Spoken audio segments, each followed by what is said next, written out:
Muy buenas tardes, tengan todos ustedes, sean ustedes bienvenidos a este módulo de pediatría dentro de nuestro 14º Congreso Virtual ALAT. Para mí es un verdadero gusto poder participar dentro de él, es un verdadero honor sobre todo compartir este panel con grandes especialistas de diferentes partes de América Latina que nos hablarán acerca de todo el conocimiento que tienen, toda la experiencia que han acumulado en relación a este tema tan interesante que es la fibrosis quística en América Latina. Antes que nada, quiero presentar a nuestro director de esta división, el doctor Alejandro Tepper, y de igual manera agradecerle mucho, dado que él se ha hecho cargo de la organización de todo el contexto académico de esta sección, por lo cual, doctor, muchísimas gracias y también sea usted bienvenido. Muchas gracias, Carlos, por tu presentación y bienvenido porque sos el próximo director del Departamento de Pediatría de ALAT, así que entrego el bastón de mando. La verdad que es un gusto tenerlos a todos ustedes. Y la idea es compartir nuestras experiencias respecto a la fibrosis quística y, ¿por qué no?, ver cómo uno puede colaborar con el otro en sus fortalezas, ¿no? Y de esa manera, bueno, poder armar una América Latina unida. No voy a dar más rodeos, son presentaciones por países y inicialmente va a presentar Chile a cargo de la doctora Leticia Jacobson, luego va a presentar Brasil a cargo del doctor Luis Ferreira da Silva, Argentina a través de la doctora Viviana Rodríguez, luego Colombia a través de la doctora Catalina Vázquez, después Uruguay a través de la doctora Catalina Pinchak, y finalmente República Dominicana con la doctora Leandra Cordero Onate.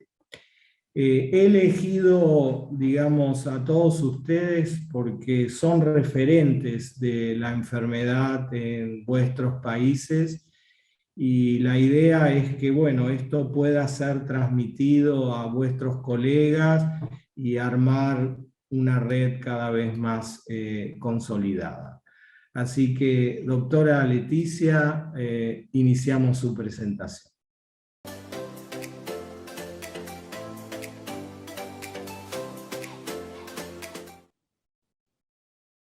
Hola, buenas tardes. Bueno, primero quería agradecer la invitación a participar en este congreso, a los organizadores, al doctor Tepper, que muy amablemente me invitó. La verdad que es un honor poder compartir con ustedes. Yo soy neumóloga pediatra, soy argentina, pero vivo hace 15 años en Chile. Trabajo en un hospital general con un muy buen servicio de pediatría y también soy docente de la Universidad de Chile y voy a tratar de contarles un poco cuál es nuestra experiencia.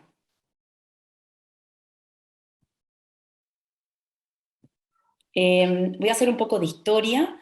En el año 88 aparecen los primeros datos y se registran en todo Chile 60 pacientes con una mortalidad bajo los 12 años. En el 2000 ingresa un programa nacional de enfermedades catastróficas y ahí se cuantifican 123 pacientes. Y el año clave es el año 2006, donde hay varias enfermedades que ingresan a un programa que se llama GES, Garantías Explícitas en Salud. Son varias enfermedades que tienen cobertura, algunas para diagnóstico, otras para tratamiento, y en el caso de fibrosis quística era para tratamiento y seguimiento, y ahí se contabilizan 306 pacientes. Luego de eso se implementan guías clínicas y normativas para el diagnóstico, la primera del 2007, y después tuvo su actualización publicada en el 2019. La edad promedio de sobrevida de los pacientes con fibrosis quística en Chile es de 27 años.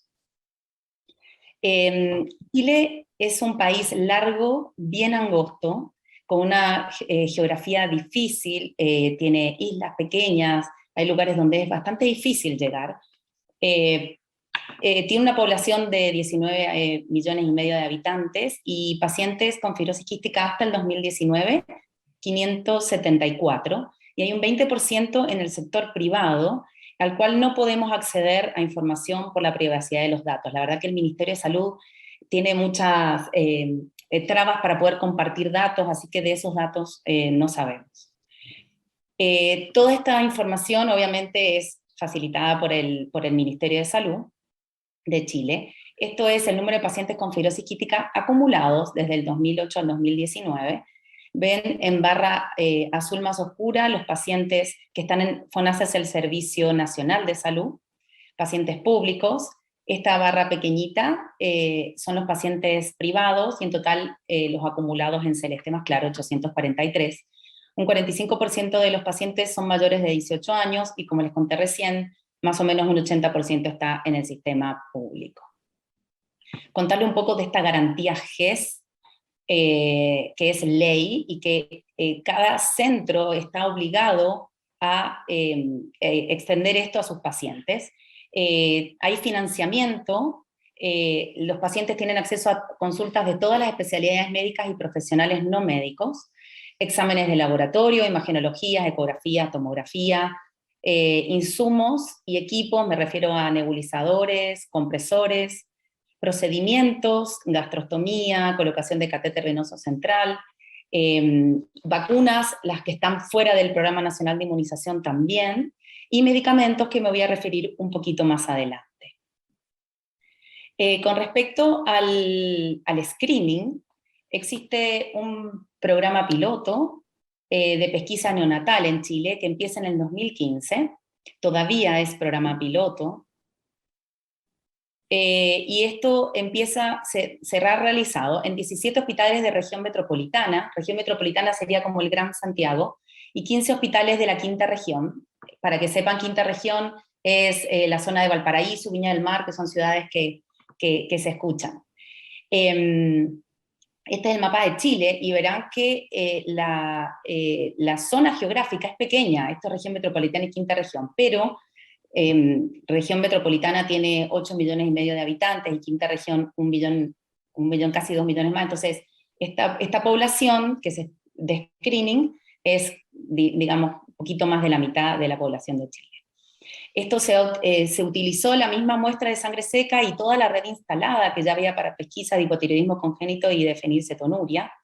Y el Ministerio de Salud de Chile está de acuerdo con implementar para todo el territorio, pero por la pandemia esto se retrasó. La verdad que esperamos que se empiece a instalar progresivamente en todo Chile a partir del próximo año. El estudio empieza con determinar el valor de corte para recién nacidos chilenos con IRT, que se fue de más de 50, y después se bajó a 45 nanogramos por ml para mejorar la sensibilidad. Si la tripsina inmunoreactiva sale positiva, se realiza la proteína asociada a la pancreatitis, el PAP, y si sale positivo, se confirma la enfermedad con test del sudor. Lo que tenemos en estos 6 años son 320.000 pacientes que se les ha hecho screening, tenemos 34 casos, y eso nos da una incidencia de 1 cada 9.000 recién nacidos, una incidencia bastante esperada, ¿sí? Chile tiene una mezcla bastante importante étnica, que nos da una incidencia un poco menor que en otros países. Con respecto al test del sudor, el método que se realiza es clorhidrometría, obviamente se toma la muestra con estimulación con pilocarpina, pero el análisis de la muestra es con clorhidrometría. Algunos pocos hospitales todavía siguen haciendo conductividad, que es un método de screening, pero estos, si salen alterados, se envían a clorhidrometría para confirmación. En Santiago y provincias grandes se puede acceder al examen, pero en zonas más alejadas es un poco más difícil aún. Los inconvenientes, entonces, como les he contado, por la distribución geográfica, y algunos lugares no se puede realizar.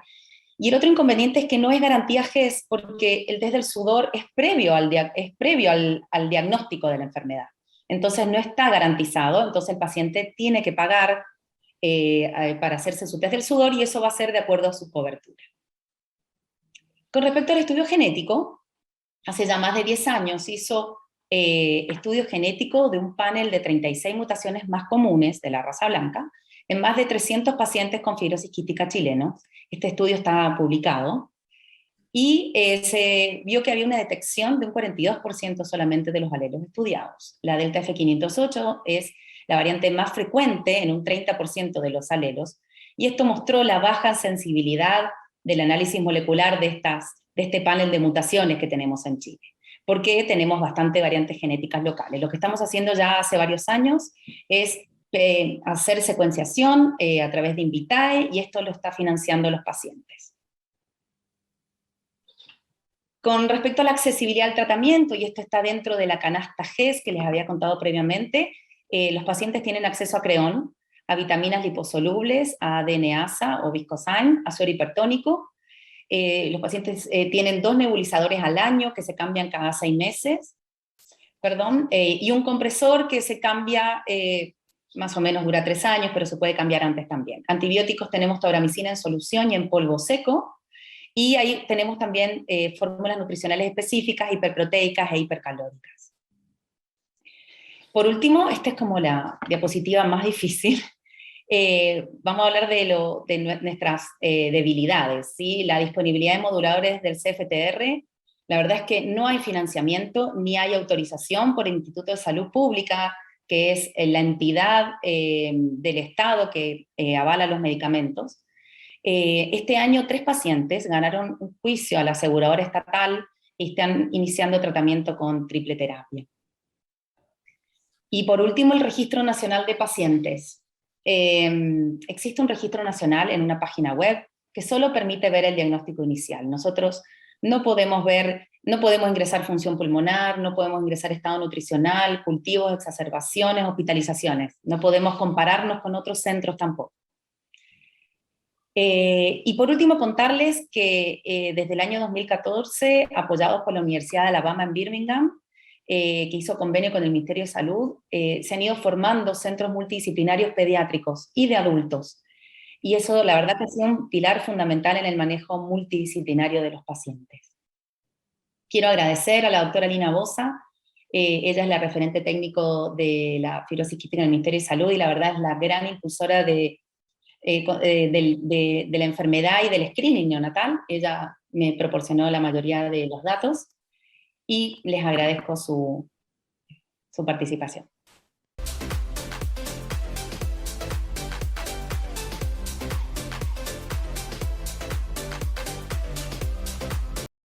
Muitas gracias, muito obrigado pelo convite, a você, Alejandro, e a equipe de organização do Congresso ALAT.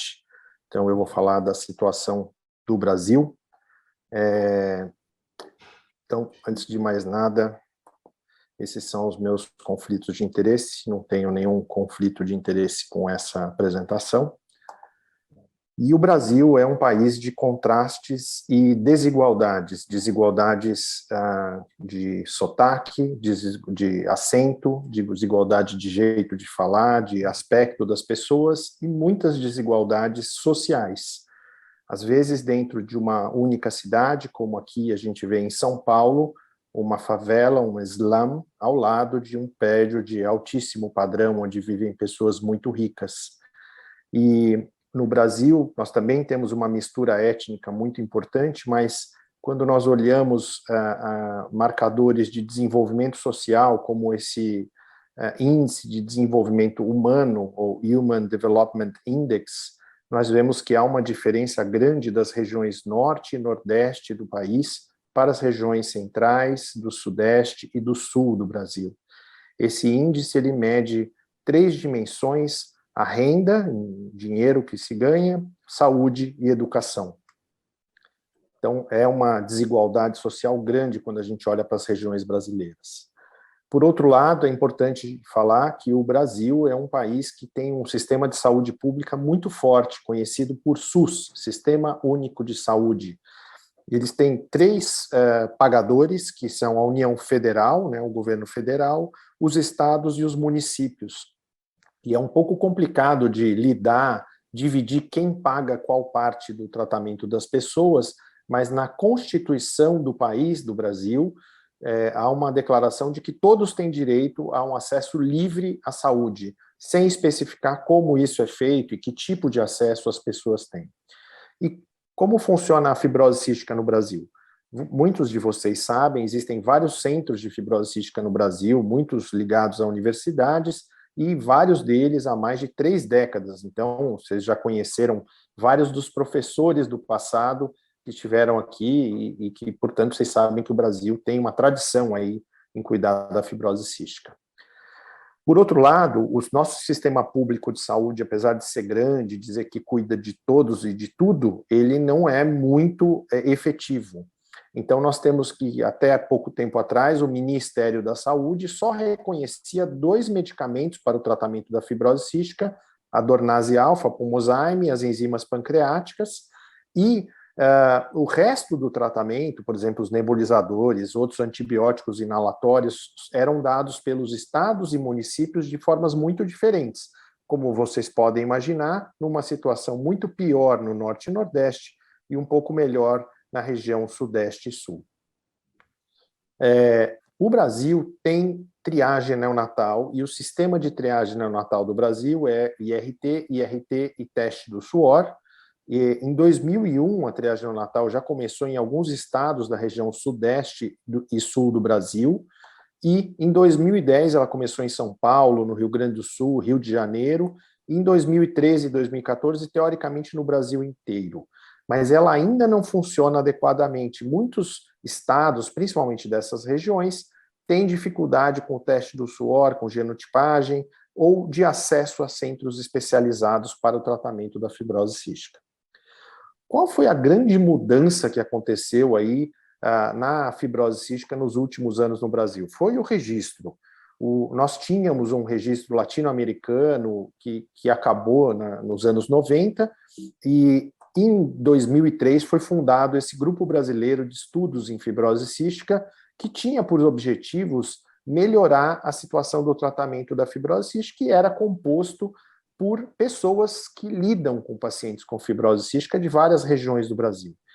Então, para que esses objetivos de melhoria fossem atingidos, era muito importante ter um novo registro de pacientes. E para isso nós começamos então algumas conversas com algumas equipes de tecnologia para fazer um registro baseado em internet.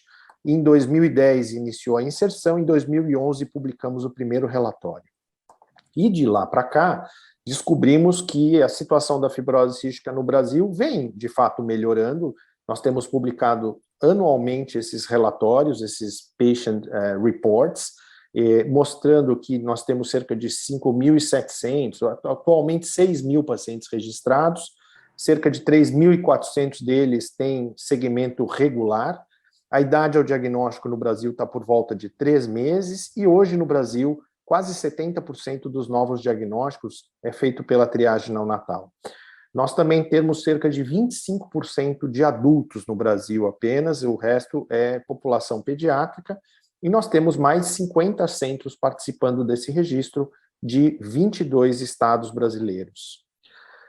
Nós também pudemos constatar uma grande mudança no conhecimento da genética da fibrose cística no Brasil, claro, com apoio da indústria Vertex, que tem interesse na genotipagem dos pacientes brasileiros. Então, em 2015, nós tínhamos por volta de 40% dos pacientes genotipados, hoje nós estamos aí com mais de 80% dos pacientes da base do registro, inclusive aqueles que já faleceram, né? Então nunca vai chegar nos 100%, nós temos já com genotipagem. E vejam que, no Brasil, apenas 24% dos pacientes são homozigotos para a variante F518del, então a pesquisa dessa variante como estratégia diagnóstica ela é resolutiva para menos de 1/4 dos pacientes brasileiros com fibrose cística. O registro brasileiro ele é importante, é uma contribuição para a pesquisa, e isso foi reconhecido nessa publicação do Lancet Respiratory Medicine do ano passado. Nós não participamos dessa publicação, mas foi indicado aqui que o Brasil era um dos países com registro, indicando o nosso registro, que isso poderia ajudar em pesquisas. E, de fato, a gente tem, dentro do registro, nós temos mecanismos para uso desses dados por cada centro. Então, cada centro é proprietário dos seus dados e pode baixar esses dados na forma de planilhas de Excel a qualquer momento, com todos os seus dados consolidados. Então, eles não precisam pedir para ninguém. Eles têm acesso ao seu dado o tempo inteiro. E graças, então, a esse registro, a gente tem algumas publicações interessantes, essa sobre tuberculose, mais recentemente uma muito interessante, contando um pouco a história da genética da fibrose cística e como ela tem uma associação forte com questões sociais, porque em lugares que o teste do suor não é adequado, muitos resultados provavelmente inadequados de diagnóstico de fibrose cística, e temos alguns outros estudos em andamento de screening neonatal, de ilho meconial e também de genética. Mas mais importante do que tudo, os dados do registro têm sido usados para dar suporte a decisões de saúde pública no Brasil. Então, no Brasil, nós temos uma comissão chamada Conitec, que é quem incorpora novas tecnologias ou novos tratamentos para esse sistema de saúde, o SUS. E eles sempre fazem uma recomendação quando eles olham os dados e abrem espaço para uma consulta pública. E o que aconteceu nos últimos anos? Então, em 2016, essa comissão disse que não deveriam incorporar a tobramicina inalatória para pacientes com fibrose cística. Claro que nós ficamos assim totalmente chocados e fizemos um argumento forte contrário com números e tivemos sucesso. Foi incorporada a tobramicina. Depois, em 2020, no ano passado, eles recomendaram contra a incorporação de ivacaftor para pacientes com fibrose cística. E nós, de novo, fizemos uma grande resposta mostrando uma possibilidade de prever custos associados ao uso do ivacaftor, com o número de pacientes que seriam candidatos no país, onde eles estavam, e com isso o ivacaftor foi incorporado. E ele provavelmente agora, em 2022, estará disponível para os pacientes acima de 6 anos de idade. Além disso, os dados brasileiros também estão contribuindo de alguma forma para o conhecimento global da fibrose cística. A gente fez já 2 contribuições para o CFTR2 em 2013, em 2020 já com 3.500 casos, e também participamos da colaboração global de registros de fibrose cística com casos de Covid em fibrose cística aqui no Brasil, que felizmente foram poucos e de pouca relevância.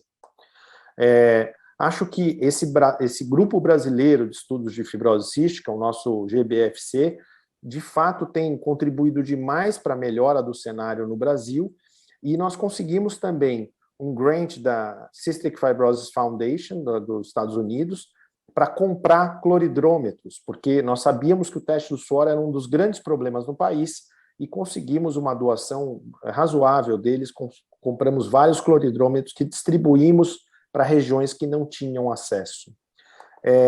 Além disso, em 2017, nós publicamos um guideline de diagnóstico e tratamento de fibrose cística feito por toda a comunidade ligada ao tratamento da fibrose cística, e esse guideline foi a base para uma mudança profunda nesse protocolo de tratamento nacional, que é do Ministério da Saúde. Eles usaram o guideline como base para tomar essas decisões, e com isso, hoje nós temos um protocolo que está para ser implementado, muito mais abrangente. Agora ele inclui inaladores, ele inclui outros antibióticos inalatórios, ele inclui a dosagem de elastase fecal pancreática, etc., inclusive teste genético para fibrose cística. Então, foi isso que aconteceu nesses últimos anos, e para finalizar, então, eu diria que a situação no Brasil vem melhorando, nós conseguimos a incorporação do ivacaftor, mas seguimos muito preocupados com a viabilidade financeira para conseguir a incorporação de outros moduladores como o Trikafta. E vários pacientes no Brasil já estão usando esses moduladores por medida judicial, por judicialização contra o Estado. Então é isso que eu tinha para dizer. Muitas graças, obrigado.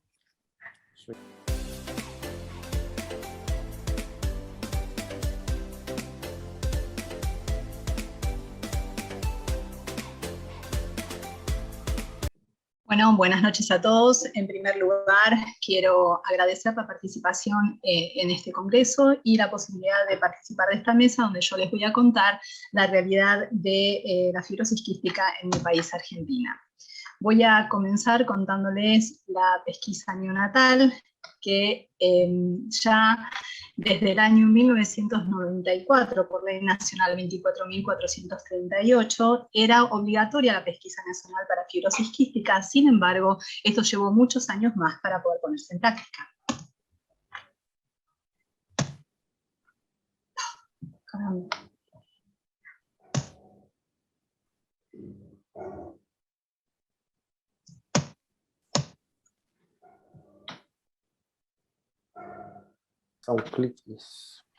El Programa Nacional de Pesquisa, que depende del Ministerio de Salud de la Nación, Coordinación de Redes, estableció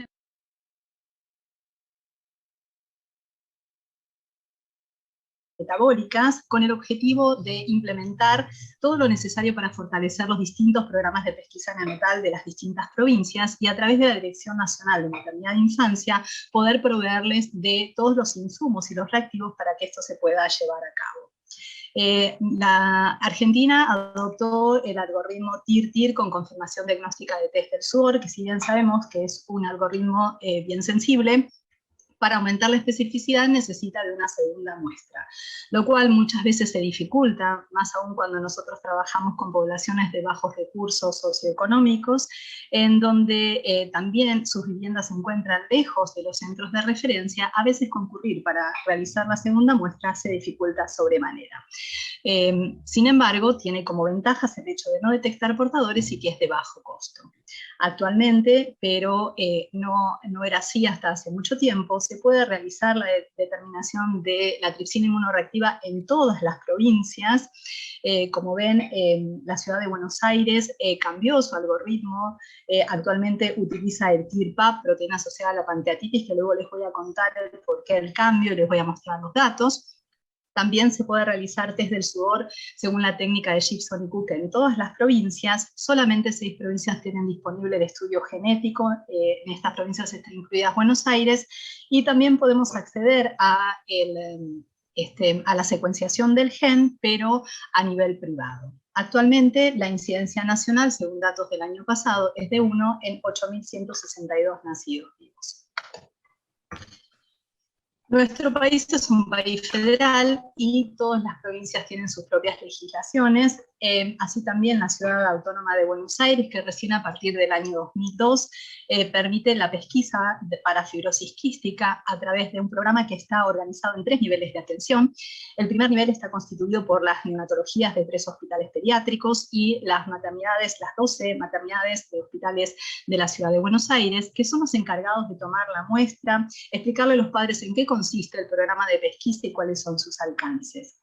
El segundo nivel son 4 laboratorios de pesquisa, que es aquí donde se realiza la determinación de la muestra y se genera la alerta de la posibilidad de un paciente con esta enfermedad, que luego va a ser derivado al tercer nivel, el Centro de Confirmación Diagnóstica, que es el Hospital de Niños Ricardo Gutiérrez, nuestro centro de referencia, donde va a completar el algoritmo mediante test del sudor. Y si se confirma la enfermedad, el paciente comienza su seguimiento y su tratamiento. Desde que comenzó el programa, utilizaba el algoritmo doble TIR, pero como principal complicación tenía el hecho de tener que recitar al paciente y la complicación para que esto se llevara a cabo. Entonces, a partir de agosto del año 2017, y luego de realizar un estudio comparativo entre el algoritmo utilizado, TIR-TIR, y el algoritmo TIR-PAP, que se encuentra publicado en Pediatric Pulmonology del año pasado, y con el objetivo de optimizar los recursos, disminuir el tiempo de diagnóstico, disminuir la recitación y las derivaciones a test del sudor, se cambia por este algoritmo, en donde si la tripsina inmunorreactiva es patológica y el valor de corte 60 nanogramos por mililitro, en esa misma muestra se establece la determinación del PAP, cuyo valor de corte va a estar en relación con el valor de TIR. Si este es patológico, se deriva al paciente para realizar test del sudor y estudio genético, que actualmente utilizamos un panel de 50 mutaciones. Se confirma el diagnóstico, comienza el seguimiento, y desde que empezó el programa en diciembre del 2002 hasta junio de este año, hubieron 507.536 nacimientos, de los cuales el 0.38 tuvo la primera TIR elevada, En este periodo se diagnosticaron 68 pacientes, lo que da una incidencia en la ciudad de Buenos Aires de 1 en 7.463 nacimientos. Con respecto a la genética, el 41% de nuestros pacientes presenta delta F508 en forma homocigota, el 31% en forma heterocigota y el 28% otras mutaciones.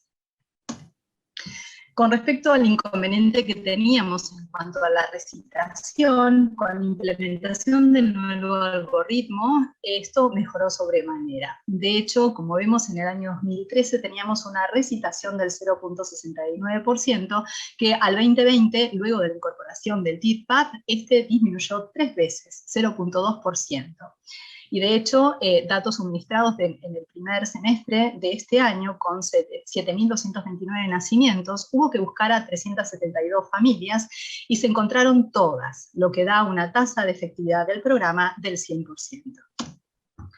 Con respecto al Registro Nacional de Pacientes, no hubo un registro fehaciente hasta el año 2012, cuando se firmó un convenio entre la Sociedad Argentina de Pediatría y el Instituto Nacional de Enfermedades Respiratorias para implementar el Registro Nacional de Pacientes, pero que era de carácter voluntario, lo cual generaba datos incompletos, un completo subregistro, lo que no muestra la realidad de la enfermedad en nuestro país.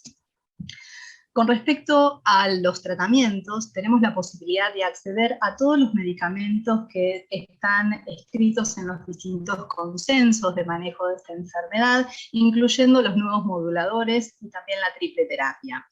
Lamentablemente, el acceso a los medicamentos no es tan rápido como nosotros quisiéramos.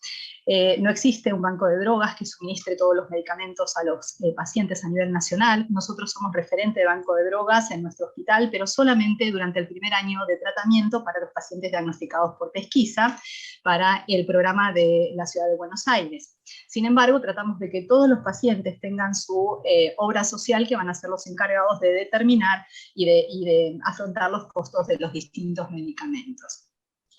El año pasado, en el 2020, por decreto 884, se reglamenta la ley de fibrosis quística, Ley Nacional de Fibrosis Quística, lo cual establece a la enfermedad como prioridad dentro del conjunto de enfermedades poco frecuentes. Y esto establece así un régimen legal de protección, atención, que facilita la salud, trabajo, educación, rehabilitación, seguridad social, para todas las personas que tengan esta enfermedad y que puedan alcanzar su desarrollo, su inclusión social, económica y cultural. Además, esto obligó a la generación de un registro de pacientes, pero esta vez de carácter obligatorio, lo que nos va a permitir tener las características epidemiológicas de esta enfermedad de nuestros pacientes mucho más real, y también les va a permitir acceder a todos los pacientes, a todos los tratamientos, incluyendo también los nuevos moduladores.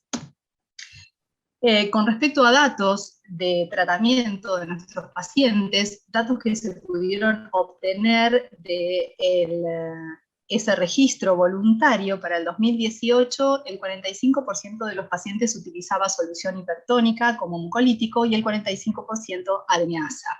En el gráfico abajo a la derecha vemos los distintos dispositivos utilizados para kinesiología respiratoria, y a la izquierda el reporte de antibióticos inhalados entre el periodo del 2011 al 2015, con posibilidad de acceder a tobramicina inhalada, colistina y Astrenam. Con respecto a los moduladores, tenemos la posibilidad de acceder a Ivacaftor, Lumacaftor y a Ivacaftor solo entre los 2 años y los 6 años, pero solamente mediante el uso compasivo. Después contamos con la posibilidad de tener terapia moduladora, incluyendo triple terapia, a partir de los 6 años de laboratorios nacionales. Datos suministrados por el registro para el 2019, con 1.170 pacientes registrados con datos genéticos, el 69% aplicaba para la utilización de algún modulador. Y también solicitamos información a la industria farmacéutica y nos informan que 395 pacientes mayores de 6 años estaban registrados, y para septiembre de este año el 58% estaba utilizando la combinación Lumacaftor-Ivacaftor, el 17% Tezacaftor-Ivacaftor y un 25% Ivacaftor, con 600 pacientes potenciales mayores de 6 años de comenzar con la triple terapia y 40 pacientes actualmente actualmente recibiendo la triple terapia de laboratorios Vertex. Para terminar, les voy a contar algunos datos de nuestro centro de referencia, el Hospital de Niños Ricardo Gutiérrez, que actualmente tiene 168 pacientes en seguimiento, de los cuales el 82% tiene insuficiencia pancreática, por lo cual reciben enzimas de reemplazo y vitaminas liposolubles. Tenemos 8 pacientes con cirrosis, un paciente fue trasplantado hepático y uno se encuentra en lista de espera, 12 pacientes con diabetes asociada a la enfermedad que reciben insulina y todo lo necesario también en forma gratuita. Con respecto a los mucolíticos, el 48% de nuestros pacientes reciben adeneasa, pulmozyme, el 73% de nuestros pacientes solución hipertónica y aproximadamente un 20% ambas, que son aquellos que tienen mayor compromiso. El 21% de nuestros pacientes se encuentran colonizados en forma crónica con pseudomonas y acceden a tratamientos con antibióticos inhalados, colistina y tauramicina, que los tenemos tanto en forma para nebulizar como en polvo seco. Y con respecto a los moduladores, actualmente en nuestro centro tenemos 30 pacientes en tratamiento con la combinación lumacastor-ivacastor, 5 pacientes con ivacastor, 5 pacientes con la combinación tezacastor-ivacastor y 15 pacientes realizando trámites y a la espera para comenzar con la triple terapia, todos de fabricación nacional. Ojalá que con la implementación de la ley de fibrosis quística pueda desaparecer las desigualdades en cuanto al acceso a los diferentes tratamientos para todos nuestros pacientes. Quiero agradecer fundamentalmente a nuestro grupo multidisciplinario con el doctor Alejandro Tepper a la cabeza y muchas gracias por su atención.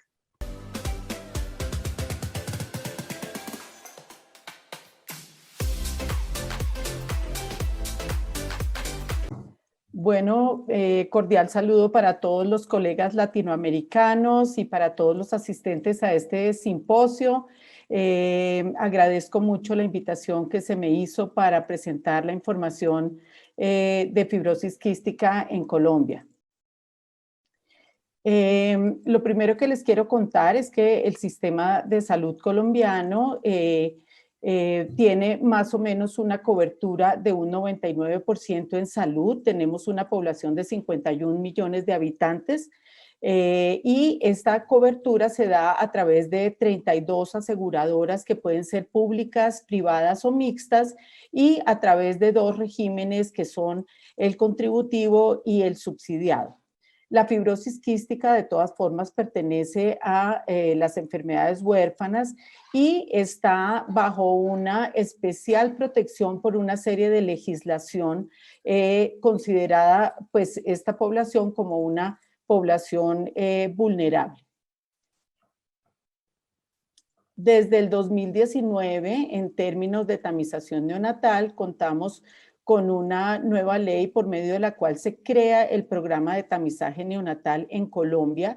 Esta ley va a permitir de manera progresiva ir implementando esta tamización que va a iniciar con el tamizaje auditivo, visual, o iniciar no sino a fortalecer el tamizaje auditivo, visual de cardiopatías congénitas y de hipotiroidismo congénito que ya lleva implementándose desde hace 10 años en el país.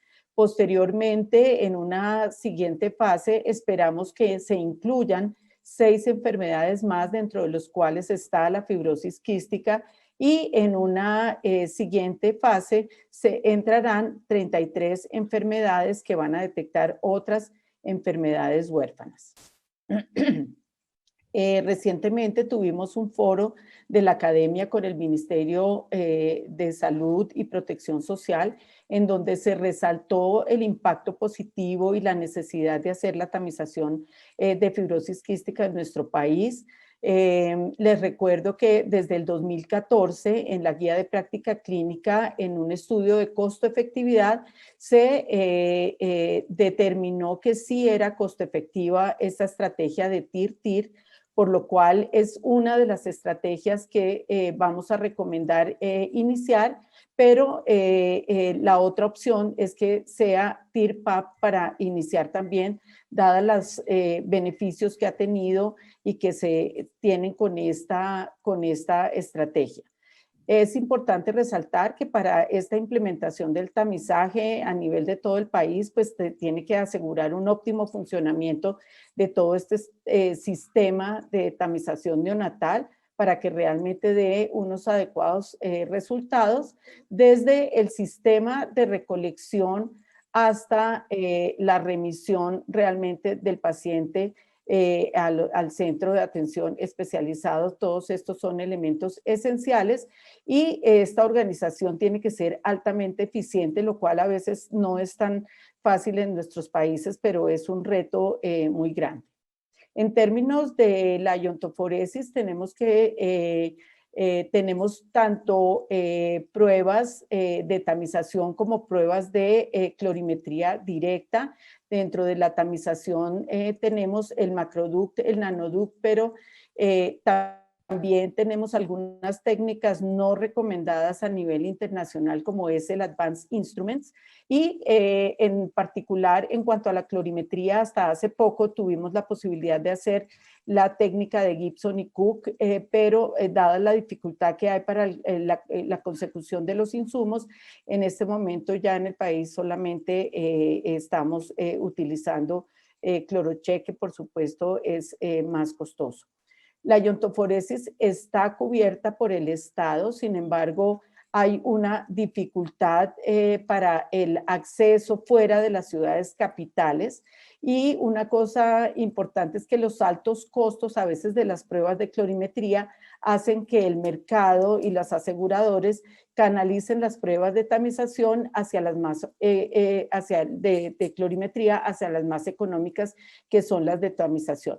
Para resolver este problema o tratar de minimizarlo, el Comité Nacional de Fibrosis Quística logró a través del Ministerio de Salud que se hicieran una codificación diferente para los dos tipos de electrolitos en sudor. Así podemos especificar los electrolitos en sudor por clorimetría directa cuando el paciente es un caso dudoso. Se requiere de todas formas mejorar el control de calidad en todas las fases. En cuanto a los estudios genéticos, los estudios moleculares también están todos cubiertos por el plan de beneficios. Sin embargo, también tenemos dificultades de acceso fuera de las ciudades capitales grandes.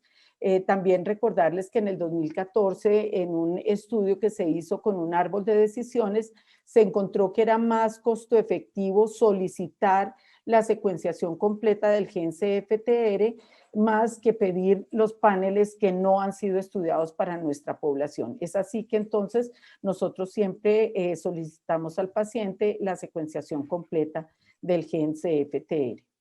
En cuanto a los laboratorios, tenemos, digamos que hay más o menos 12 laboratorios acreditados grandes que son, digamos, certificados y confiables. Sin embargo, esta habilitación o acreditación no es exigible por el ministerio en este momento, entonces no hay obligación tampoco de contratarlos por parte de las aseguradoras. Se realizan en Colombia todas las técnicas, incluyendo la secuenciación de nueva generación, pero en algunas aseguradores prefieren realmente hacer el envío al exterior, pero otros contratan los laboratorios no acreditados para disminuir costos, y ahí posiblemente vamos a fallar un poquito en la parte de la calidad.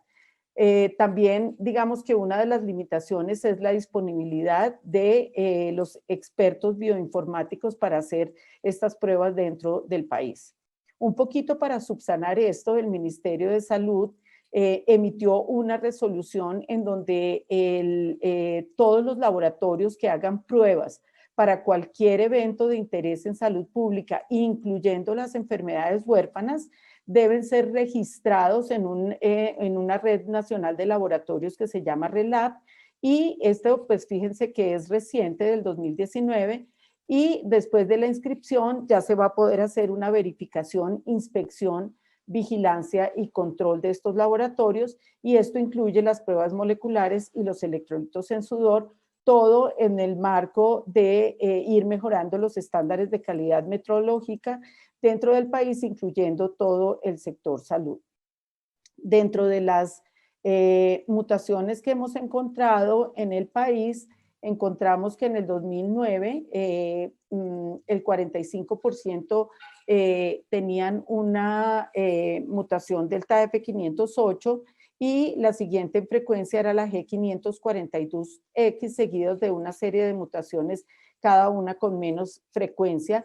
Y en el 2019 se hizo una revisión de nuestros pacientes, encontrando que el 51% de los pacientes tenían delta F508, seguida de la G542X y de la W1282X, pero es de resaltar que de todas formas en ambos estudios hubo muchas mutaciones que eran desconocidas en los pacientes. En cuanto al acceso al tratamiento, entonces tenemos que el acceso a los medicamentos en nuestro sistema de salud está cubierto pues en el 100%, ya sea por el plan de beneficios que cubre más o menos el 61% de los medicamentos o a través de un mecanismo que se llama presupuestos máximos asignados a las aseguradoras que incluye un 39% de los medicamentos, en donde se incluye los medicamentos de alto costo, y allí es donde el ministerio hace con frecuencia regulación de precios.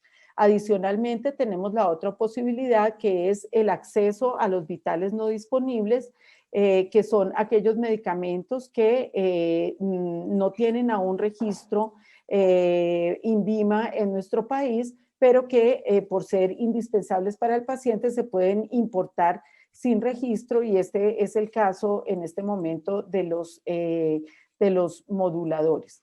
Entonces, tenemos que los medicamentos para fibrosis quística en la totalidad están cubiertos por el sistema de salud, basados en la guía de práctica clínica que hicimos desde el 2014. Entonces, ya sea o por el plan de beneficios en salud o a través del mecanismo MIPRES, todos los medicamentos, digamos, están cubiertos, incluyendo los medicamentos, los antibióticos nebulizados, la Dornasa, etc. El único medicamento que, digamos, con el que no contamos en el país son las presentaciones de las vitaminas liposolubles, todas en una, entonces tenemos que darlas de manera separada y esto es un poco engorroso para los pacientes. En cuanto a los moduladores, realmente ninguno de los moduladores tiene aún registro sanitario INVIMA, razón por la cual los pacientes tienen que acceder como vitales no disponibles usualmente después de ser formulados tiene que surtirse un proceso para que el INVIMA los autorice y termine siendo comprado, digamos, por cada aseguradora, por supuesto, respaldado por el Estado. Sin embargo, después de que ha sido negado, entonces los pacientes acceden de manera, con acciones legales, como la acción de tutela, fundamentados en el derecho a la salud y a la vida. Entonces, de esta manera, varios de los pacientes han accedido en nuestro país a estos moduladores, y esto cada vez más hace que el Ministerio de Salud posiblemente haga lo que ha hecho con otros medicamentos de alto costo, que son las compras centralizadas y los acuerdos de acceso administrado. En términos de registro nacional, no tenemos un registro nacional avalado, y se hizo un corte en 2004 y otro en el 2010. Sin embargo, ahorita los registros los hacen los centros de fibrosis quística. Cada centro lleva su registro, pero el ministerio, que tiene un registro nacional para las personas con enfermedades huérfanas, tiene registrados 1,077 pacientes, 46% del sexo femenino. De todas formas, se denota un subdiagnóstico y un subregistro. Las regiones del país que más tienen fibrosis quística son Antioquia, Bogotá y Cundinamarca y el Valle del Cauca. Y dentro de los rangos de edades, el 70% de nuestros pacientes son menores de 19 años. Eso era lo que les quería contar de mi país. Muchísimas gracias a todos por escuchar.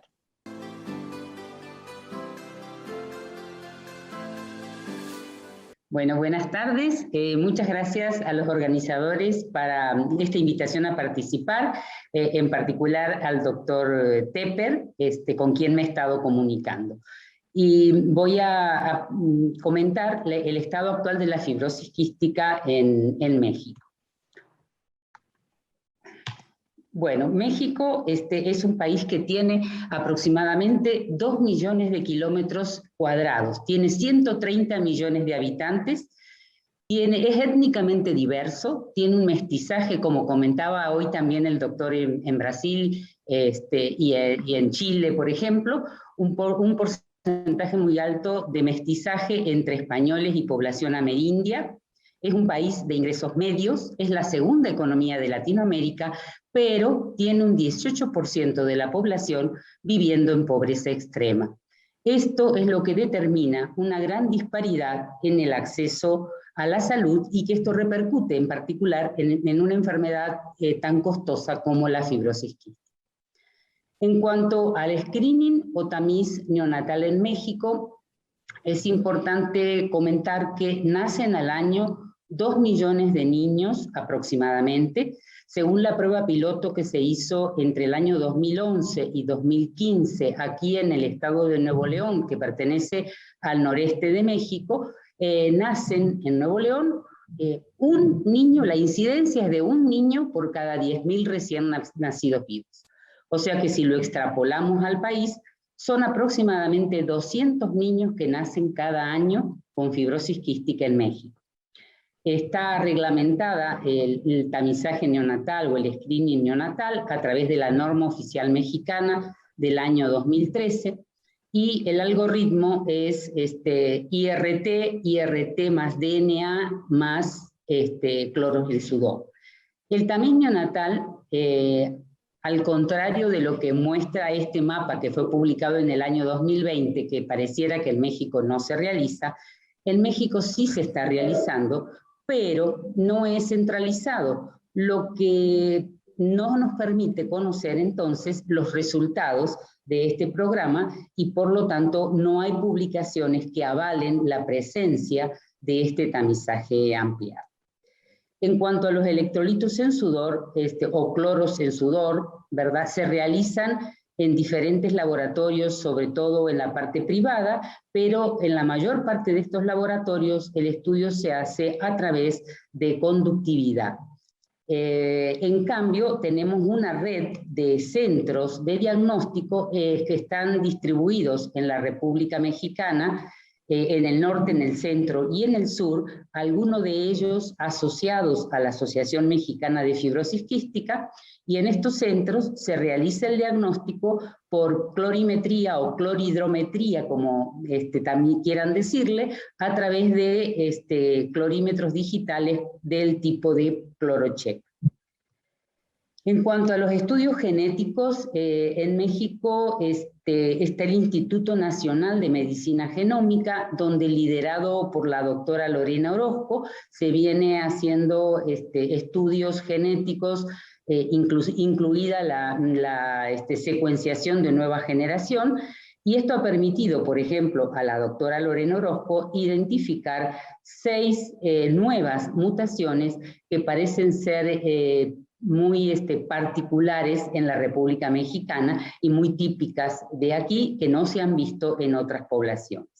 La doctora Orozco ha publicado múltiples trabajos con la parte genética de pacientes mexicanos, y aquí podemos ver la frecuencia de las mutaciones, donde la más frecuente, al igual que en todo el mundo, es la delta F508. Este trabajo incluye sobre todo la parte centro y sur de México. También la segunda mutación, al igual que en el caso de Colombia, es la G542X, y en el noreste de México, que es donde estoy yo radicada y trabajando, nosotros tenemos un poquito más de frecuencia de la mutación delta F508, ya que tenemos, por ejemplo, un 36% homocigota para delta F, un 43% de pacientes heterocigota y un 21% que tienen otras mutaciones, dentro de las cuales la frecuencia es más o menos semejante a las que mostró la doctora Lorena en sus publicaciones. Para hacer una pequeña introducción y hablar un poco de esta disparidad que tenemos, les quiero presentar este trabajo que publicamos en este año 2021 sobre la sobrevida en pacientes mexicanos en el noreste de México. Este trabajo incluyó 205 pacientes que fueron y son seguidos en nuestro centro de fibrosis quística en Monterrey, con una mediana de edad al diagnóstico de 1 año, con un rango bastante amplio entre 1 mes y 34 años, y una mediana de sobrevida para la población, para esta cohorte, de 21 años. Pero cuando hicimos una separación entre pacientes de nivel socioeconómico alto y vimos la mediana de sobrevida en este grupo, llega a 30 años. En cambio, en los pacientes de nivel socioeconómico bajo, la mediana de sobrevida es de 15 años, evidenciando justamente esta disparidad en el acceso. Este también fue un trabajo que nuestro centro llevó este año a la Conferencia Norteamericana de Fibrosis Quística y evaluó los prácticamente últimos 20 años del registro de defunciones mexicano, se abarca toda la República, y en este trabajo se incluyeron nada más que los pacientes menores de 40 años para evitar incluir pacientes que hubieran sido mal clasificados de fibrosis quística, ¿verdad? Fueron 1.044 pacientes, como les decía, y los separamos en 2 décadas. En la primera década, entre el 99 y el 2008, vimos que había una elevada mortalidad, sobre todo en pacientes que nacían con hilio meconial y que fallecían dentro del primer mes de vida, que alcanzaba el 10% de los pacientes que fallecieron, y había una elevada mortandad también en los pacientes menores de 4 años. En la segunda década, entre el 2009 y el 2018, mejoró, ¿verdad?, la sobrevida de los pacientes pequeños, disminuyó la mortalidad por ende, y aumentó la mortalidad en pacientes mayores de 15 a 20 años y sobre todo en los mayores de 21 años. El 20% de los pacientes fallecieron por encima de los 20 años de edad. Esto es edad al momento de la muerte, que no es lo mismo que sobrevida, ¿verdad?, que mediana de sobrevida. Pero este pequeño trabajo nos da una visión acerca de cómo hemos ido mejorando en México en el cuidado de los pacientes, mejor diagnóstico, mejor cuidado y mejor sobrevida. El Lancet publicó en el año 2020 una evaluación de cómo era el cuidado de fibrosis quística en el mundo, y para ello evaluó recursos, entrenamiento, cobertura, el resultado final, el acceso al tratamiento y el manejo de datos, y entonces había países que cumplían todos los requisitos y estaban con un cuidado comprensivo, otros pacientes que cumplían más de la mitad y era parcial, y algunos pacientes que te cubrían más de un factor, pero menos de la mitad. México en este mapa está como país con acceso limitado, o sea que cumple más de un factor, pero no llega a la mitad de los factores.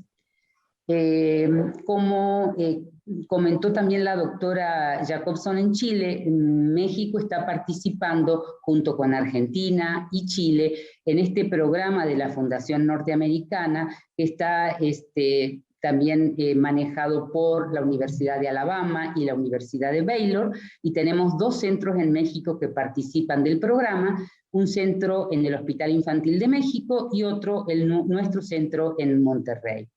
Esta es nuestra visita al centro del Texas Children, y en cuanto al acceso al tratamiento, enzimas pancreáticas están disponibles y accesibles para la mayoría de los pacientes.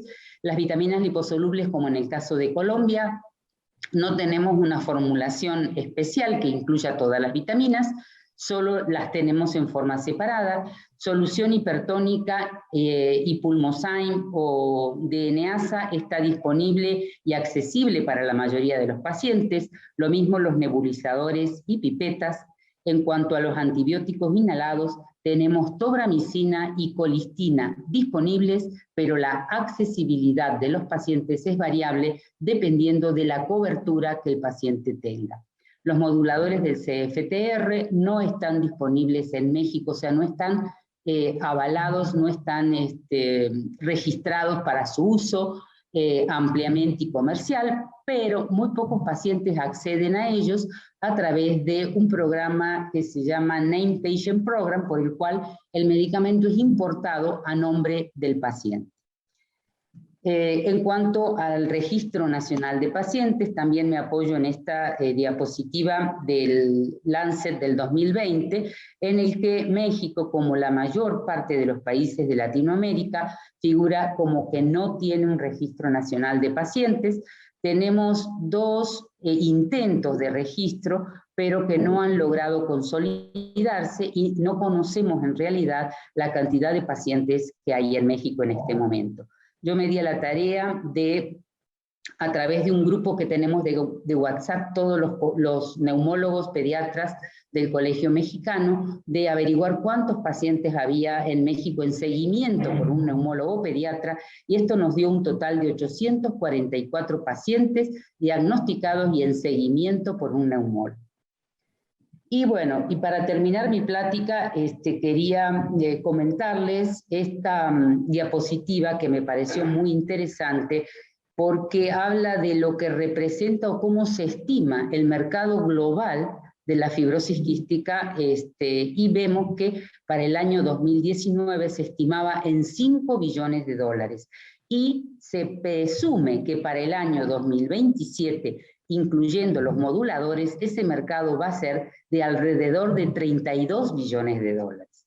Que América, como continente, norte, centro y sur, va a ser representa el 43% de ese mercado. Por supuesto que la mayor parte es Canadá y Estados Unidos.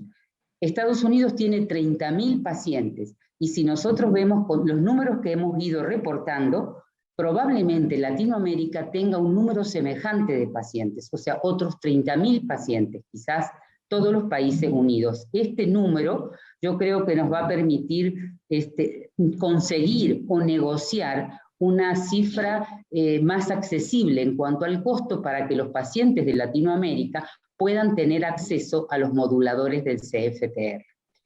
Bueno, eso es la conclusión a mi plática, y muchas gracias por su atención.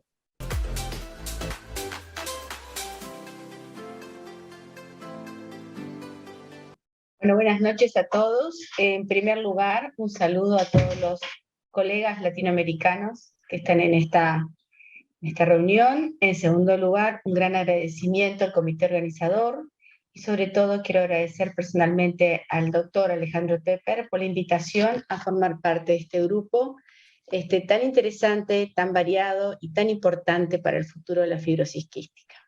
Voy a presentar qué pasa en Uruguay. Nosotros tenemos una población de 3,5 millones de habitantes al año 2020, con un nacimiento de aproximadamente 35.800 nacimientos por año, con una tasa de mortalidad infantil muy baja, de 6.2 muertes por 1.000 recién nacidos vivos. Siempre es alta la mortalidad, pero bueno, tiene solo un dígito. Y la expectativa de vida aquí en Uruguay es de 78 años. ¿Cuál es la situación aquí? Nosotros en el año 2010 se crea el Centro de Referencia Nacional de Fibrosis Quística, único centro en todo el país. Ofrece una atención médica integral al paciente portador de la fibrosis quística y a todo el grupo familiar. Ahí se realizan todos los estudios específicos para la asistencia integral, y el centro proveerá al paciente un tratamiento farmacológico, soporte nutricional, interconsultas, trasplante, internaciones, traslados sin costo para el paciente y su familia. Dentro de las tareas del centro es contribuir a la mejor calidad de las personas con defectos congénitos, diagnóstico precoz y oportuno, a través del screening del sistema de pesquisa neonatal, mejorar la calidad de vida del paciente y disminuir la mortalidad infantil causada por los defectos congénitos. Con respecto a los equipos de asistencia en esta patología crónica que tenemos transición a adultos, hay 2 equipos en espejo en ambos grupos de trabajo. Hay neumólogos, pediatra neumólogo, pediatra gastroenterólogo, neumólogos de adultos, gastroenterólogos de adultos, licenciados en fisioterapia, fisiatras, psicólogos, nutricionistas, licenciado de enfermería y 2 auxiliares de enfermería. con la característica que la licenciada de enfermería y los auxiliares de enfermería comparten los dos equipos, por lo cual tienen el conocimiento total en el mismo centro de los dos grupos, adultos y niños. Como técnicos de apoyo tenemos los radiólogos, los laboratoristas, el bacteriólogo y el psiquiatra.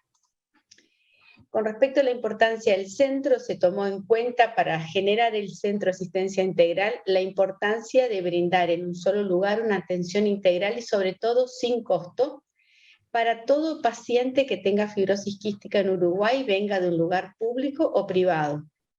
En el centro también se realiza la pesquisa neonatal, la asistencia ambulatoria, la internación y el seguimiento con equipos especializados en adultos y niños. Esto ha permitido, por supuesto, que mejoren el diagnóstico, el pronóstico y la calidad de vida de los pacientes con fibrosis quística. Con respecto al screening neonatal, nosotros tenemos TIRPAP, por supuesto, y después el test de sudor y el estudio genético. En un decreto del año 2013 se empezó con el cribado de fibrosis quística para todos los niños en forma obligatoria y sin costo de todo el Uruguay. Además de otras patologías congénitas que tenían un tratamiento importante en los primeros años con diagnóstico precoz para cambiar la calidad de vida de esos pacientes. Con respecto al test de sudor, desde el año 2013 ahora tenemos una media de unos 5 o 6 pacientes por año de diagnósticos nuevos. La técnica que tenemos la técnica de Gibson y Cook y la determinación fotometría de llama, y también tenemos la recolección por macroduct y la determinación por conductométrica. Tenemos los puntos de cortes en cada una de las técnicas, bastante claras. Con respecto al algoritmo actual, nosotros tenemos el TIR-PAP. Si el TIR es alterado, pasamos a hacer el PAP en la misma sangre, por lo cual no hay que recitar al paciente. También tenemos un segundo screening entre el día 15 y el día 30 de vida de ese paciente, con un punto de corte de TIR un poco por debajo del primer TIR, porque la TIR desciende en el primer mes de vida. Si son patológicos, pasan al test de sudor en el mismo centro. El estudio genético, el primer estudio que se hace cuando tenemos un screening positivo, el test de sudor alterado, ya sea border o positivo, hacemos el primer estudio genético que tiene las 50 mutaciones.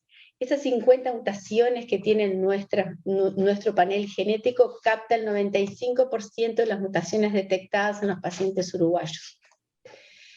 Este es el algoritmo, a quienes se le realizan los test de sudor y en los puntos de corte, y ya sea si es mayor de 60, bueno, el diagnóstico va derecho al centro nuestro CRENADECER, se le hace el estudio de las 50 mutaciones, y ahí se evalúa. Si tiene 2 mutaciones conocidas, bueno, tenemos el diagnóstico por test de sudor y además las mutaciones conocidas. Si tiene 1 mutación o 0 mutación con test alterado, hacemos una consulta con genetista y hacemos la secuenciación total del gen.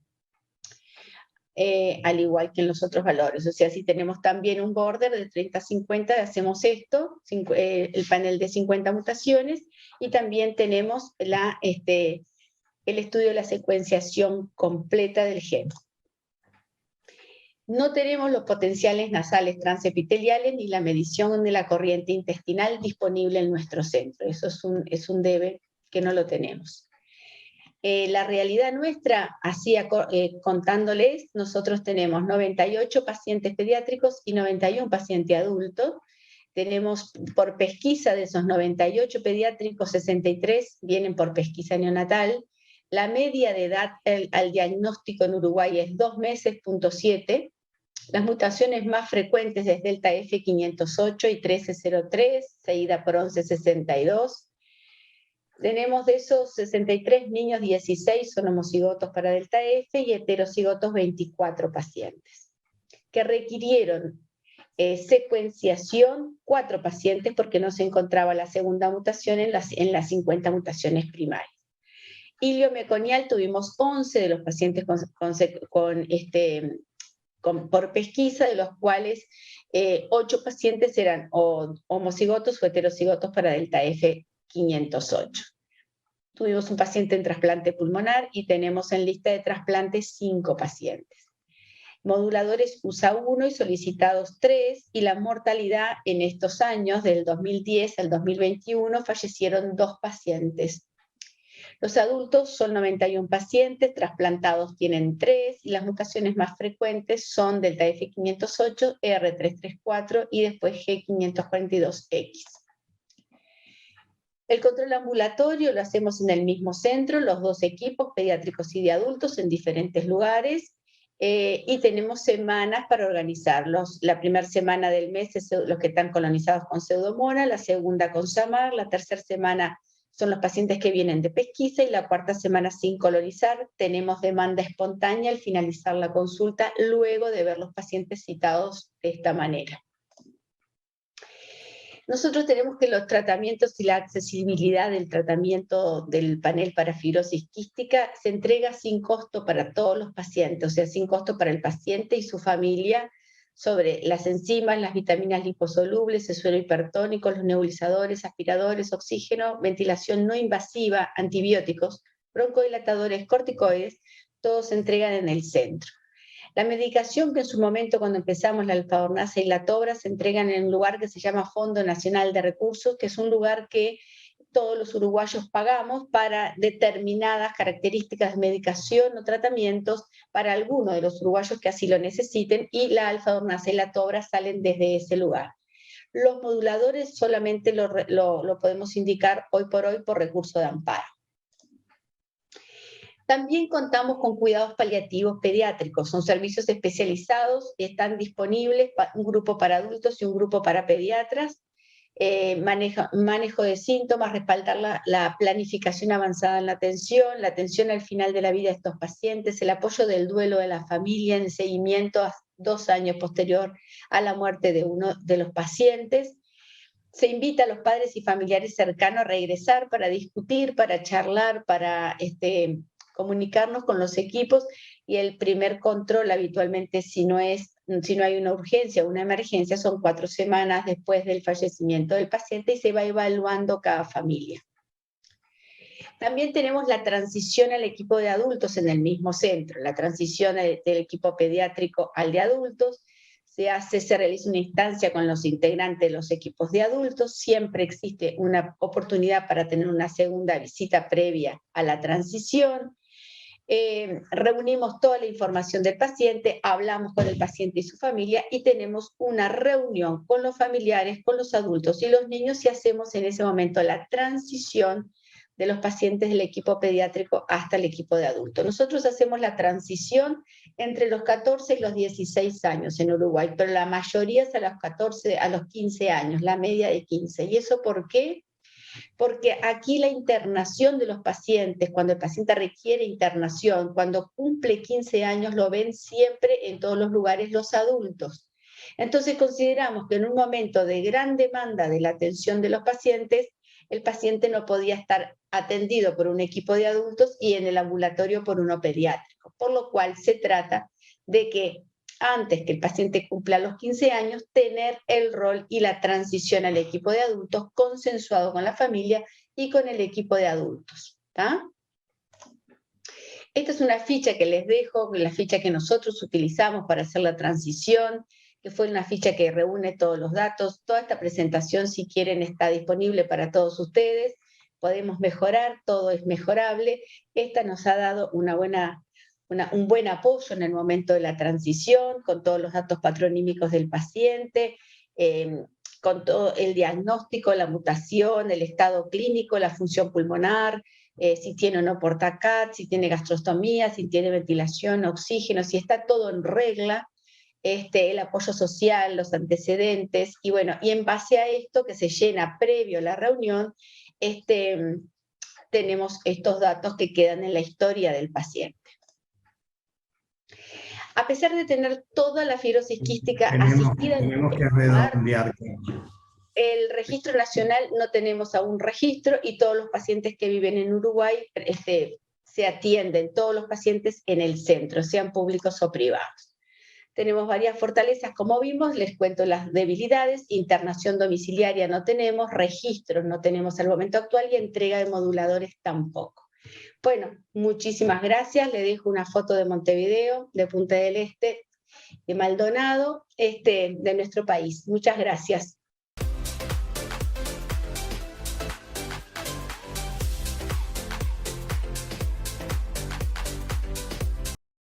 Ante todo, quiero agradecer a los organizadores de este panel por habernos invitado a participar en él. Y ahora quiero compartir un poco la experiencia y cómo vamos manejando la fibrosis quística en República Dominicana. Con relación a la pesquisa neonatal, en nuestro país se aprobó por una ley en el año 2015 la implementación de la pesquisa neonatal, pero en la realidad todavía no está disponible a nivel nacional. Solamente está disponible con instituciones privadas que la accesibilidad a la misma es limitada según las condiciones económicas de los pacientes. Y hay solamente algún tipo de cobertura del seguro que realmente paga por la misma. Si no, entonces los pacientes deben de pagar por realizarse la prueba de pesquisa neonatal. Con relación al test de sudor, nosotros tenemos disponible solamente la recolección de la muestra, hacemos con el MacroDoc y utilizamos la conductancia para la interpretación de los datos.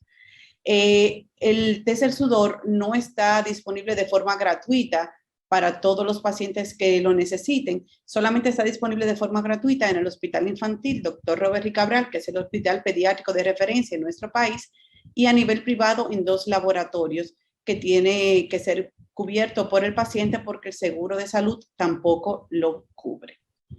Con relación a el soporte que tenemos por parte del Estado, es que en nuestro hospital, que es un hospital gubernamental, el Estado sí suple todos los insumos para poder hacer la prueba del sudor. República Dominicana es parte de las islas del Caribe. Nosotros compartimos nuestra isla con Haití y estamos entre Puerto Rico y Cuba. Y aunque todos somos parte del Caribe, étnicamente somos muy diferentes. Nosotros tuvimos la oportunidad de comparar la etnia, cómo difiere la etnia en esos 3 países, y vemos que a relación de Cuba y Puerto Rico tienen una mayor cantidad de etnia europea y nuestro país, República Dominicana, tiene una prevalencia más alta de etnia africana, lo cual tiene se pudiera asociar a que nosotros compartimos la isla con Haití, lo que va haciendo que las presentaciones genéticas de nuestros pacientes son un poco diferentes con relación a las demás mutaciones del Caribe. Con relación a los estudios genéticos, en nuestro país no tenemos disponible un centro de genética que hagan las pruebas aquí. Entonces, cuando tenemos un paciente con electrolitos en sudor positivo, nosotros enviamos la muestra a los Estados Unidos para realizar una secuenciación completa del gen y los análisis de elección. Entonces, esa es la información que tenemos y tenemos como limitante para realizar esta prueba genética que el costo y la cobertura es por el paciente. Realmente el seguro médico no la cubre, sino que es el paciente que debe de cubrir la realización de la prueba. Y otra de las limitantes también con relación a esto es que como es una enfermedad poco conocida en nuestro país, hay muchas limitantes del personal de salud porque no refieren los pacientes a hacerse las pruebas ni de electrolitos en sudor y tampoco la prueba genética. Y no contamos con un soporte del Estado para promocionar o para cubrir los gastos de enviar esta prueba a los Estados Unidos. En ese sentido, tenemos la ventaja que como estamos cerca, el envío de la prueba es mucho más económico que quizás otros países de Latinoamérica, pero implica como quiera un costo que no está cubriendo por el Estado ni por ningún seguro de salud. Con relación a las mutaciones que se han identificado en nuestro país, se han identificado 66 mutaciones, de los cuales el 53% es la F508. Tenemos 3 mutaciones de significancia clínica no determinada, 2 mutaciones que no se encuentran en el CFTR2 y hay una mutación que es de significancia clínica no determinada, que no está en el CFTR2 y que no está descrito dentro de la etnia africana que es nuestra población o nuestro tipo de etnia en mayor prevalencia en nuestra población. Lo cual nos hace pensar que quizás al mestizaje que tenemos y al tener una mayor cantidad de etnia africana, nuestra población presenta mutaciones que no son las comunes en otros tipos de países con otros tipos de mestizaje. Esta investigación o esta información que acabo de compartir con ustedes, tuvimos la oportunidad de publicarla en Pediatric Pulmonology en el año 2019, cuando hicimos un estudio multicéntrico con Puerto Rico y la Universidad de California para poder identificar las mutaciones del CFTR en los pacientes latinoamericanos, en específico comparando República Dominicana y Puerto Rico. Cuba no nos acompañó por una limitación del control del sistema de salud de este país. Con relación a la accesibilidad de los productos o de los tratamientos, nosotros tenemos disponible la resolución salina hipertónica al 5 y al 7%, y la misma es ofrecida a todos los pacientes de forma gratuita a través de la Fundación Dominicana de Apoyo a la Fibrosis Quística. También tenemos disponible la Dornasa Alfa, la cual es suministrada en el 100% de los pacientes a través de un programa de alto costo que es parte del Ministerio de Salud. El Ministerio de Salud ofrece de forma gratuita a todos los pacientes que cumplen con los requisitos del programa para hacerse beneficiado de forma continua de este producto. También tienen como la fundación también apoya a los pacientes ofreciéndole los compresores, los filtros, nebulizadores, pipetas, mascarillas, acapelas y copas para terapia respiratoria para que puedan ser utilizados en su medicación diaria en la casa. Con relación a los antibióticos inhalados, tenemos disponible la colistina y la amicacina inhalada para utilizarla. Tenemos la limitante que es el costo, no es cubierta tampoco por los seguros médicos y tienen un costo un poco elevado en nuestro país. La amicacina que utilizamos es la preparación que se utiliza endovenosa, que por falta quizás de la preparación o de la aprobación de la amicacina para inhalación, utilizamos la que es endovenosa diluida con agua destilada. También tenemos el registro de los moduladores del Lumocaptor y el Ivecaptor, pero todavía no contamos con el programa de alto costo para que los pueda facilitar a nuestra población, y están registrados, pero solamente están accesibles a los pacientes que lo puedan pagar.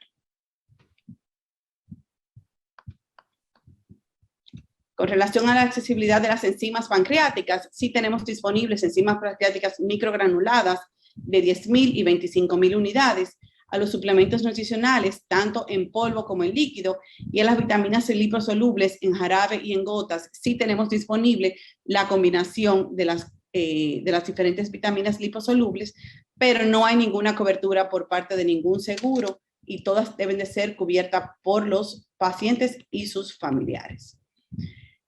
Con relación al Registro Nacional de Pacientes, nosotros no contamos con un Registro Nacional de Pacientes. Tenemos solamente una unidad.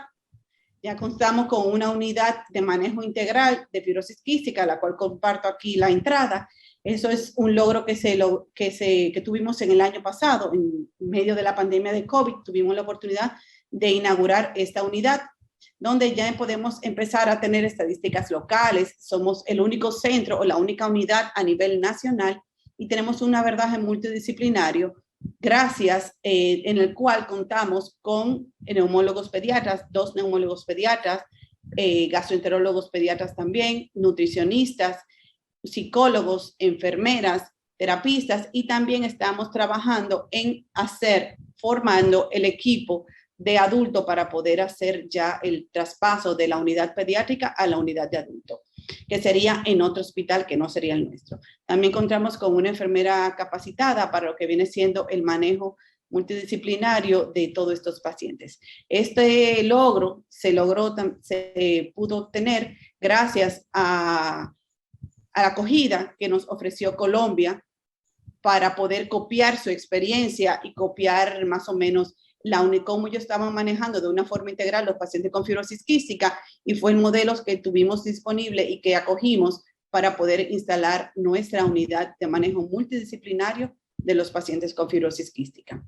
Actualmente, el 100% de los pacientes se beneficia de la Dornasa, de la solución salina hipertónica y de todos los equipos. El 10% de nuestros pacientes están colonizados crónica por Pseudomonas aeruginosa y el 90% de nuestros pacientes tienen insuficiencia pancreática exócrina. Muchas gracias por la invitación y nada, le dejo una pequeña imagen de nuestro país.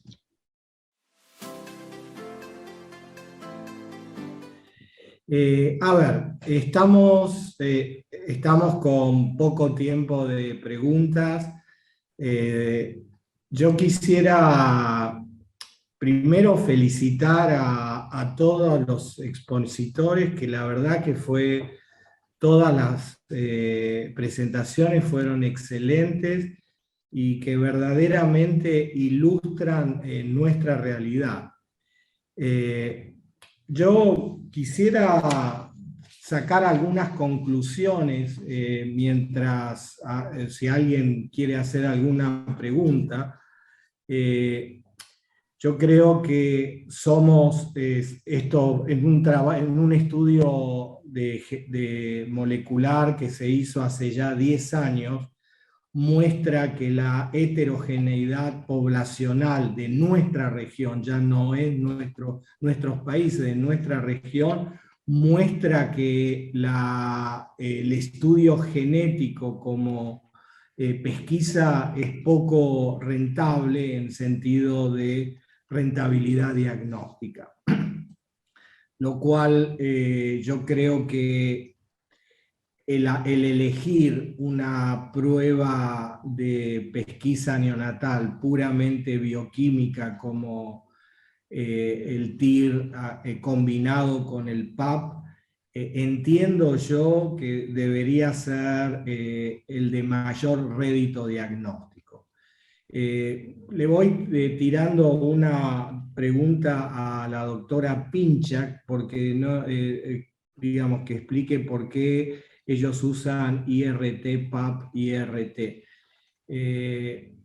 Pero después, y nada, con respecto a la estrategia TIR-TIR versus TIR-PAP, en cuestiones de sensibilidad son similares. Nosotros en el estudio que publicamos el año pasado mostraron igual sensibilidad. La gran diferencia es que en nuestras poblaciones aisladas, muchos de estos pacientes, de estos niños, no llegan a hacer la segunda determinación de TIR y ahí se pierde ese niño. De allí la conveniencia de utilizar la estrategia TIR-PAP. Por otro lado, veo que la incidencia de esta enfermedad es similar a toda la región. Y acá, Adriana, voy a disentir contigo. Yo creo que nuestra realidad no es la realidad de América del Norte. Y posiblemente, si bien vos estás en América del Norte, sos más parecida a nosotros que a los americanos. Yo hice ahí, fui tomando nota de las prevalencias que estaban ustedes mencionando, y estamos en uno en 9.000 en Chile, uno en 8.000 en Argentina, uno en 10.000 en México. Por ahí hay subdiagnóstico en México, pero no creo que sea mucho más, versus uno en 2.000, 2.500 como ocurre en América del Norte. Entonces, creo que esto tiene que ver con nuestra diversidad étnica. A ver, hoy la realidad, perdón. Hoy la realidad es que el futuro del tratamiento de la fibrosis quística son los moduladores del CFTR. Nosotros tenemos el privilegio de estar usándolos y verdaderamente con una accesibilidad muy diferente a todos ustedes. Pues yo veo que para todos ustedes sigue siendo una rareza. Y en nuestros tiempos de hoy, esto no debería ser así. Nosotros mostramos resultados de 30 pacientes seguidos con un año de Lumacaftor y Bacaftor, con un incremento del aspecto nutricional muy significativo y con un cambio en su calidad de vida.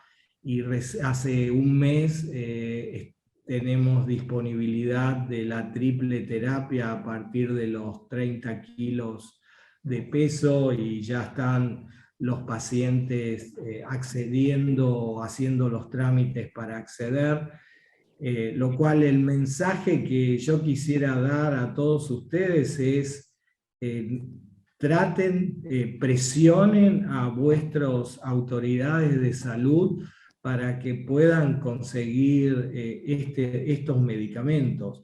Los pacientes dejan de requerir nebulizaciones con solución hipertónica, con alfa-dornasa. Los pacientes disminuyen los tratamientos con enzimas. Verdaderamente el cambio que se produce es impactante. Y ahí creo que deberíamos ir. Y nada, le dejo la palabra al doctor Valderrábano a ver si quiere hacer algún comentario, y también creo que podemos seguir todavía en sesión. Claro, solamente una pregunta rápida y muchas gracias, doctor. En relación a lo que usted comentaba respecto pues, al tratamiento con estos moduladores del CFTR, ¿en qué momento, y tal vez aterrizándolo al contexto de México, que es el país donde me encuentro, pero una pregunta para todos los expertos que nos hicieron el favor de presentar, en el caso de que un paciente tuviera el recurso económico suficiente como para financiar este tipo de terapia, supongamos en mi país, ¿cuál sería la recomendación de ustedes? ¿En qué momento decirle, sabes qué, a partir de este momento valdría la pena que inicies, que comiences a hacer, no sé, los trámites respectivos, que comiences a hacer todo lo que sea necesario para poder recibir el tratamiento con algún tipo de modulador, el que le corresponda, obviamente? Voy a ser muy taxativo, Carlos. El momento es cuando se diagnostica, digamos, la enfermedad y justamente el objetivo es prevenir todo lo que es el deterioro de la función pulmonar y función pancreática. Hoy en día la experiencia con Ivacaftor ya es a partir de los 2 meses de vida, y el futuro de la fibrosis quística, y no lo veo muy lejano, es que a través de la pesquisa neonatal se va a llegar al diagnóstico, se va a encontrar la mutación, y ahí se le va a empezar a administrar el modulador que ese niño necesite, y ese niño va a tener una expectativa de vida absolutamente normal. Es decir, es el futuro, no, todo el resto es historia pasada. Yo quería, si alguien quiere, Leticia, levante la mano y por favor participe. Si no, me la voy a poner a hablar todo yo. Gracias. Yo creo que quería conversar, tengo 2 puntos. Uno, cómo hacer para los países que ya tienen registro nacional.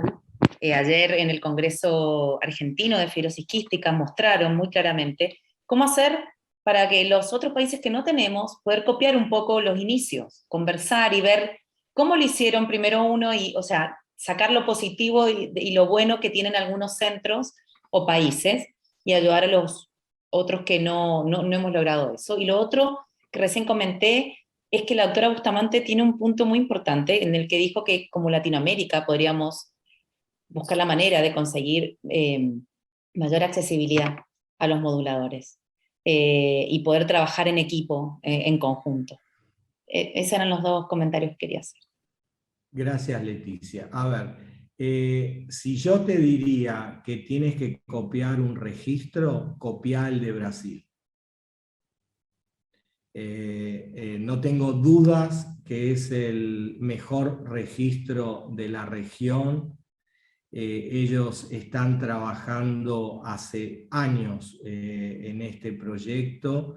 Yo he tenido oportunidad de ver los informes anuales y siempre le dije a Luis, Luis, si yo pudiese ingresar mis pacientes a tu registro, verdaderamente lo haría, porque es excelente. Así que yo te diría, pónganse en contacto con Luis y él seguramente les va a poder dar las herramientas para ello.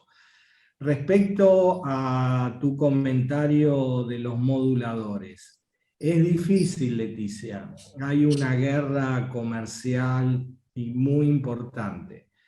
A ver, un modulador importado por paciente por mes, a nosotros estamos pagando casi $40.000 versus $3.000 la versión nacional. El tema es que por todo el registro de patentes, Vertex no va a dejar que otros laboratorios ingresen al mercado, y eso verdaderamente no es sencillo, es una guerra muy, muy difícil. Son grandes corporaciones con mucho poder, y la verdad que obviamente uno de sus objetivos es ganar muchísimo dinero. Pero yo creo que hay que tratar, creo que no es una batalla perdida y hay que hacer todo lo imposible para poder que los pacientes accedan a la medicación. Y Carlos, no creo que un paciente, salvo que tenga muchísimo dinero, pueda sostener un tratamiento a largo plazo. No. Aún con la versión nuestra, son casi $40.000 anuales multiplicado por todos los años de vida. No es sustentable, lo cual, nada, acá me están diciendo que tenemos que cerrar la sesión. A ver, ¿alguna otra duda rápida, pregunta? Me encanta poder hablar con todos ustedes y verlos. Yo tengo una sugerencia, doctor, que si es posible unificar las experiencias y los puntos donde va cada uno, la fortaleza y las habilidades de cada uno de los países que pudimos exponer, como en un solo documento, y poderlo compartir para así tener la oportunidad de tener como la información de una forma más organizada. No sé si fuera posible. Yo acá te anoté, digamos, todas justamente las características, digamos, digamos, todos los datos que ustedes proporcionaron, y justamente